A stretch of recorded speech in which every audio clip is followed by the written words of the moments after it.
ভাই চাইছিলি সরকারি চাকরি হয়ে গেলি সরকার, তো যাই হোক সমস্যা নাই। ভাগ্য বলে একটা কথা আছে, আল্লাহ পাক কখন কারে কোত্থেকে কোথায় নিয়ে যায় সেটা বলা মুশকিল।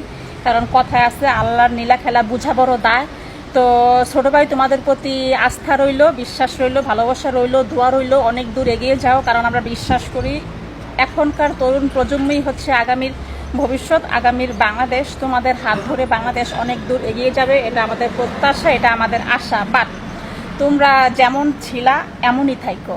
তোমাদের সামনে অনেক লোভনীয় অফার আসবে, তোমাদের সামনে অনেক দল আসবে, তোমাদেরকে মন্ত্রিত্ব দিতে চাইবে, সংসদ সদস্য বানাতে চাইবে, অনেক টাকা দিতে চাইবে।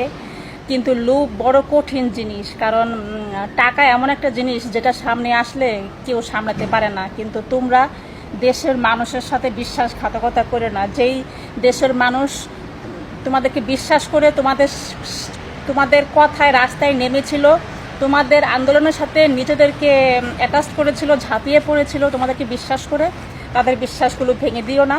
তোমাদের সামনে অনেক লোভ আসবে, টাকার লোভ আসবে, পদের লোভ আসবে।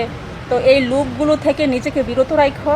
কারণ দেশের মানুষের, কারণ একটা একটা মানুষ গরিব হইলেও তারে মানুষ ভালোবাসে, কিন্তু বিশ্বাসঘাতক করে কিন্তু কেউ ভালোবাসে না। মির্জাফরের কথাগুলো একটু মনে রাখো, ঠিক আছে?